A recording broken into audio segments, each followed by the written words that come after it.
আসসালামু আলাইকুম রহমতুল্লাহ। কেমন আছেন সবাই? এখন বাজে রাত প্রায় 1টা। দেখেন, যেহেতু মাসের শেষ তো আমার আজকে বাসায় ফিরতে একটু লেট হয়েছে। আমি 11:30টার পরে মানে 12টার প্রায় কাছাকাছি সময় বাসায় ফিরছে।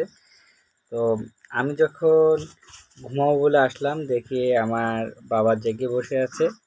তো তাকে ঘুম পাড়ানোর জন্য চেষ্টা করতে করতে তার মা ঘুমায় গেছে। আমি দেখেন এই মুহূর্তে স্ক্রিন রেকর্ড করতেছি, 12টা 58 বাজছে। এই সময় তার কিন্তু ঘুমের কোনো গতিবিধি কোনো কিছু নাই।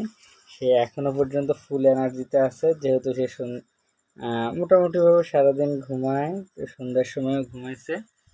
তা এই হলো আমাদের অবস্থা। ওর মা আর আমার পালাক্রমে ডিউটি করতে হবে। দেখেন রাত 12টা 58 এখন ওর ঘুমের আব্বা, আব্বা রে, একটু ঘুমাবা না? ও হি, ওহি, ঘুম আসতেছে না? ঘুম আসে না? ঘুম আসে না? সবাইকে বলে দেবো তুমি ঘুমাচ্ছ না, বলে দেবো? ঘুম আসতেছে না আব্বা? ঘুমাও, একটু ঘুমাও। আব্বুর কষ্ট হচ্ছে, আব্বুর ঘুম পাচ্ছে, আব্বু ঘুমাবে, একটু ঘুমাবা? তো সবাই ভালো থাকবেন, সুস্থ থাকবেন। আল্লাহ হাফেজ।